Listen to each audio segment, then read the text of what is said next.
తాకట్లో ఉన్న మీ బంగారాన్ని విడిపించి ఆ రోజు ఆన్లైన్ రేటుకి కొంటాం. Sharma gold company. నమస్కారం, సుమన్ టీవీకి స్వాగతం. నేను గీతాంజలి. ప్రస్తుతం మనతో పాటు ఉన్నారు ప్రముఖ జ్యోతిష్యులు, సంకల్ప మందిర్ నిర్వాహకులు బ్రహ్మశ్రీ నందిభట్ల శ్రీహరి శర్మ గురువు గారు. వారితో మాట్లాడదాం. గురుగారు నమస్కారం అండి. వాగర్థావివ సంపృక్తౌ వాగర్థ ప్రతిపత్తయే జగతః పితరౌ వందే పార్వతీ పరమేశ్వరౌ. ఆదిత్యాయ చ సోమాయ మంగళాయ బుధాయ చ గురుశుక్రశనిభ్యశ్చ రాహవే కేతవే నమః. శృంగేరి జగద్గురు పీఠాధిపతులకి, కంచి పీఠాధిపతులకి నమస్కారములు తెలియజేసుకుంటూ కార్యక్రమాన్ని ప్రారంభిద్దాం. గురుగారు, సాధారణంగా ఎన్నో సమస్యలు చూస్తూ ఉంటాం. వివాహం విషయంలో, దాంపత్యం విషయంలో, సంతానం కానీ, ఆర్థికంగా, ఇంకా చెప్పాలి అని అంటే కొంతమంది ఏమన్నా పెట్టుబడులు పెట్టి నష్టపోయిన వాళ్ళు ఉంటారు, అనారోగ్యం పాలైపోయిన వాళ్ళు ఉంటారు, గృహయోగం లేక ఇలా ఇబ్బందులు పడే వాళ్ళకి రాబోతున్నటువంటి ఈ మార్గశిర అమావాస్య ఎంతో విశేషంగా ఉంటుంది, చక్కటి ఫలితాలు ఉంటాయి కొన్ని పరిహారాలు చేసుకుంటే అని విన్నాను. మరి అవి ఏంటో తెలియచేస్తారా? అసలు ఆ విశేషం కూడా చెప్పండి. డిసెంబర్ 19వ తారీఖు మార్గశిర అమావాస్య. ఈ అమావాస్య అన్ని మాసాలలోకెల్లా ఈ అమావాస్యకి చాలా ప్రత్యేకత, విశిష్టత కూడా ఉంది. శ్రీకృష్ణ భగవాన్ల వారు గీతలో మాసానాం మార్గశీర్షోహం అన్నారు. కాబట్టి ఈ మార్గశిర మాసం విష్ణువుకు సంబంధించింది. అలాగే ఈ మార్గశిర మాసం లక్ష్మీదేవికి సంబంధించినటువంటిది. ఎక్కువగా లక్ష్మీ గురువార వ్రతాలు అనేటువంటివి చేస్తుంటారు. అంతేకాకుండా మనకు శాస్త్ర ప్రకారం గనక చూసుకున్నట్లయితే దశమహావిద్యలు మనకు తెలుసు అన్ని. ఈ దశమహావిద్యల్లో 8 విద్యలు పరదేవత అంటే సాక్షాత్తు పార్వతీ అమ్మవారికి సంబంధించిన స్వరూపాలు. 8వ విద్య మాతంగి సరస్వతీ దేవికి అయితే 10వ విద్య ఈ కమలాత్మిక లక్ష్మీదేవి అవతార స్వరూపం. ఈ కమలాత్మికా దేవి యొక్క జన్మతిథి ఈ మార్గశిర అమావాస్య. అందుకే ఇంత ప్రత్యేకమైనటువంటిది. అందుకనే ఈ మార్గశిర మాసము మాసోహం మార్గశీర్షాహం అని ఎందుకన్నాడు కృష్ణుడు అంటే ఆది దంపతులైనటువంటి లక్ష్మీనారాయణులకి సంబంధించినటువంటి మాసంగా చెప్పబడి ఉంది. కాబట్టి ఇప్పుడు మనకు అనేక దేవాలయాల్లో, లక్ష్మీ దేవాలయాల్లో ఈ రోజు అనగా డిసెంబర్ 19 మార్గశిర అమావాస్య చాలా కోలాహలంగా ఉంటుంది. ఇప్పుడు శుక్రవారం, శనివారం కూడా ఉందంటున్నారు. శుక్రవారము ప్లస్ జ్యేష్ఠ నక్షత్రంతో కూడుకున్నటువంటిది. అమావాస్య సహజంగా శుక్రవారం అనేటువంటిది తక్కువ రావడం, అందున మార్గశిర మాసంలో శుక్రవారం రావడం అనేటువంటిది విశేషము. జ్యేష్ఠ నక్షత్రంతో ఎందుకని విశేషం అన్నానంటే లక్ష్మీ అమ్మవారి యొక్క అక్క జ్యేష్ఠాదేవి, ఆమె యొక్క నక్షత్రం అంటే ఎలా మనం తీసుకోవాలి అని అంటే ఇక్కడ మనం ప్రధానంగా గమనించాల్సినటువంటిది ఈ యొక్క అలక్ష్మీ పరిహారానికి ఈ జ్యేష్ఠ నక్షత్రాన్ని మనం వినియోగించుకోవాలి. ఈ యొక్క విశిష్టతను మనం తెలుసుకొని వినియోగించుకున్నట్లయితే లక్ష్మీపరమైనటువంటి దోషములు ఏమున్నా తొలగిపోతాయి. నేను 2050 సంవత్సరం వరకు అంటే 1940 నుంచి 2050 వరకు అంటే 110 సంవత్సరాల పాటు పరిశోధన చేస్తే అందులో ఇలా మార్గశిర మాసము శుక్రవారము జ్యేష్ఠ నక్షత్రం కలిసి వచ్చింది.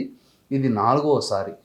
మళ్ళీ 2050 లోపల ఒక్కసారి వస్తుంది. అంటే 5 సార్లు మాత్రమే వచ్చింది. ఇది చాలా విశిష్టతతో కూడుకున్నటువంటి సంపూర్ణంగా ఉన్నటువంటి అమావాస్య. కాబట్టి దశమహావిద్యల అమ్మవారి యొక్క అనుగ్రహాన్ని పొందితే మానవుడు సాధించడానికి అంటూ ఏమీ లేదు. అయితే అందరికీ శక్తి పెట్టుకొని ఆ డబ్బు పెట్టుకొని పూజ చేసుకునేది అవకాశం ఉండదు. కాబట్టి ఈ రోజున అతి సామాన్యమైన మానవుడు కూడా చేసుకోగలిగేటువంటి చిన్న పరిహారమే, కానీ 1000 రెట్ల ఫలితాన్ని మీరు పొందుతారని చెప్పవచ్చు మన వీక్షించేటువంటి సుమన్ టీవీ ప్రేక్షకులు. పరిహారం అనగానే ఎక్కువ భయపడేదండి, ఎంత ఖర్చు పెట్టాలో ఖర్చు అవసరం లేదమ్మా. ఖర్చు ఏముందమ్మా ఇక్కడ, దీనికి ఖర్చు అంటూ ఏమీ లేదమ్మా. పూలు ఎలాగో మనం కొనుక్కుంటాము, ఇంట్లో చేసుకునే పదార్థాలు మనం భక్తిపూర్వకంగా చేసుకునే విధానమే చాలు. ఇంతకంటే పెద్ద ఖర్చు లేదు. అయితే చేయాల్సిందల్లా అమావాస్య ముందు రోజు అందరూ కూడా ఇల్లు చిత్రపటాలు శుభ్రపరచుకుంటారు కదా, అలాగే శుభ్రపరచుకొని ఇల్లంతా కూడా క్లీన్ చేసుకోవాలి, బూజు అవన్నీ తులుపుకోవాలి ముందు రోజు. ఇక తెల్లవారుజామున బ్రహ్మ ముహూర్త కాలంలో వీలైతే నిద్ర లేవాలి. ఇప్పుడంతా కూడా చలికాలం కాబట్టి 4-4:30 కల్లా నిద్రలేచి కాలకృత్యాదులన్నీ తీర్చుకున్న తర్వాత ఇంట్లో ఒక చక్కటి నీరును తీసుకొని, శుద్ధమైన నీరును బకెట్లో వేసి అందులో గళ్ళ ఉప్పు, కుంకుమ పువ్వు, ఇలాచి, తర్వాత జాజికాయ, జాపత్రి, కుంకుమ పువ్వు, పసుపు మరియు పచ్చకర్పూరం, ఇవన్నీ అలాగే గోపంచకం అవి వేసి ఒక 10 నిమిషాలు లేదా పావు గంట ఉంటుంది, అందులో ఉన్న సారం అంతా నీటిలోకి వచ్చేస్తుంది. అప్పుడు పొడిగుడ్డని వేసి తడిపి ఇల్లంతా మీరు మళ్ళీ ఒకసారి తుడుచుకుంటే ఏమవుతుంది, ఇంట్లో మనం క్రితం రోజు ఈ యొక్క శుద్ధి చేసుకున్న తర్వాత ఎత్ర శుచి తత్ర దేవతాః, శుచి శుభ్రతలో లక్ష్మీ అమ్మవారు ముందుంటుంది. తర్వాత ఇంట్లో ఉన్నటువంటి ఈ పొడి బట్టతో మనం తడిపి ఇవన్నీ పదార్థాలు వేసి తుడుచుకుంటాం, పూజా మందిరం ఇవన్నీ కదా. అప్పుడు ఇంట్లో ఉన్నటువంటి నకారాత్మకమైన శక్తి, నెగిటివ్ ఎనర్జీ వెళ్ళిపోతుంది. వెంబడే ధూపం వేసేసుకోవాలి ఇంట్లో. వేసేసుకుంటే ఇల్లంతా కూడా పవిత్రత చేకూరుతుందమ్మా. ఆ తదనంతరం సూర్యోదయం కంటే ముందు తెలతెలవారుతుండగా ఆవు నెయ్యితో వెలిగించిన దీపారాధన, 2 దీపారాధనలు వెలిగించి ఇక్కడ లక్ష్మీ అమ్మవారిని పూజ చేసుకోవాలి. అంటే ఆ రోజంతా సాయంకాలం వరకు ఈ పూజ అనేటువంటిది చాలా ప్రధానం. ఇక్కడ ప్రదోష కాలం వరకు కూడా పూజ అనేటువంటిది ప్రధానం. అయితే చాలా మంది చేసేటువంటి సామాన్యమైనటువంటి తప్పు ఏంటంటేనమ్మా, లక్ష్మీ అమ్మవారి పూజ అనగానే లక్ష్మీ అమ్మవారికే చేస్తారు. కానీ ఎప్పుడు కూడా లక్ష్మీ అమ్మవారి పూజ అన్నప్పుడు విష్ణు సమేతముగా ఉన్నటువంటి లక్ష్మీదేవినే ఆరాధన చేయాలి. భర్త లేని ఆరాధన లక్ష్మీదేవికి ఇష్టపడదు. కాబట్టి చక్కగా లక్ష్మీనారాయణుల ఇద్దరి చిత్రపటమో విగ్రహానికో చక్కగా అలంకరణ చేసి అభిషేకము, చిత్రపటానికైతే నీళ్లు చిలకరిస్తే చాలు, విగ్రహాలకు అభిషేకం చేసి అలంకరణ చేసి పుష్పమాలికలు వేసిన తర్వాత విష్ణు సహస్రనామము, లక్ష్మీ సహస్రనామం అనేటువంటిది పారాయణ చేయాలి.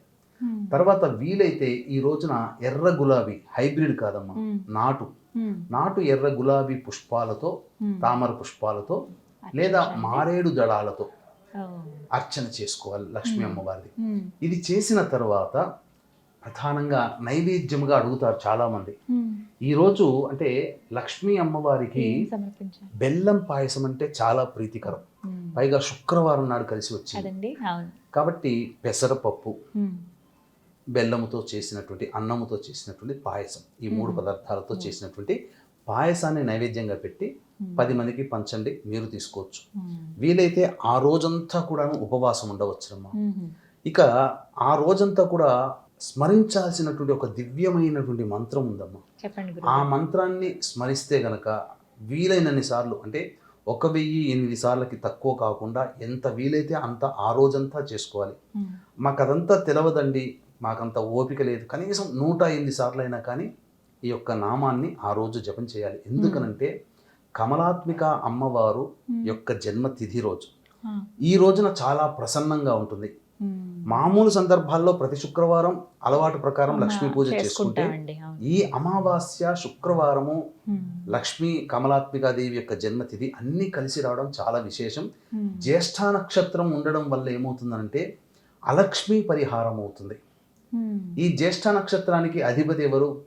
ఇంద్రుడు. పూర్వ ద్వాపర యుగం వరకు కూడా ఇంద్రుడి యొక్క పరిపాలన సాగింది. అష్టదిక్పాలకులు ఈ సంబంధించినటువంటి వాతావరణం కానీ ప్రకృతి కానీ ఇంద్రుడి ఆధీనంలో ఉంటుంది. అందుకనే జ్యేష్ఠ నక్షత్రానికి ఇంద్రో జ్యేష్ఠమను నక్షత్రమేతి అనేటువంటి యొక్క మంత్రం, ఇంద్రుడే అధిపతిగా ఉంటాడు. కాబట్టి సకల భోగభాగ్యాలు కావాలి అంటే ఇంద్రుని యొక్క అనుగ్రహం కావాలి. ఎవరైతే వివాహ సమస్యలతో బాధపడుతున్న వాళ్ళు ఉంటారో, దాంపత్య సమస్యలతో బాధపడుతున్నటువంటి వాళ్ళు ఉంటారో, ఇల్లు కట్టుకోవాలనే కోరిక కలగా ఉంటుంది, తీరలేదు, అటువంటి వాళ్ళకి వ్యాపారాభివృద్ధి, కోల్పోయిన ధనాన్ని తిరిగి పొందడం కోసం, అలాగే ఆర్థిక బాధలు, ధన సమస్యలు తీరడం కోసం ఈ రోజున చెప్పిన విధానాన్ని అనుసరించి పూజా విధానాన్ని చేసుకుని ఇప్పుడు చెప్పబోయేటువంటి మంత్రాన్ని మీరు ఎక్కువ సార్లు వీక్షించేటువంటి ప్రేక్షకులు ఎక్కువ సార్లు పఠించి చేసినట్లయితే తప్పకుండా లక్ష్మీ అనుగ్రహం కలుగుతుంది.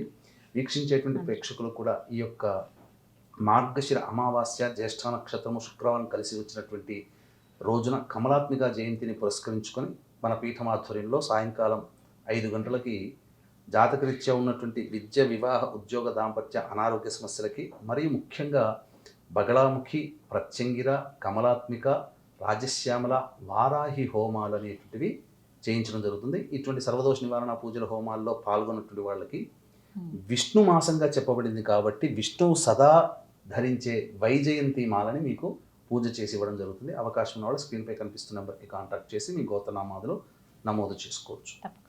ఇక ఆ సంబంధించినటువంటి మంత్రం అంటే ప్రేక్షకులు చాలా జాగ్రత్తగా వినండి.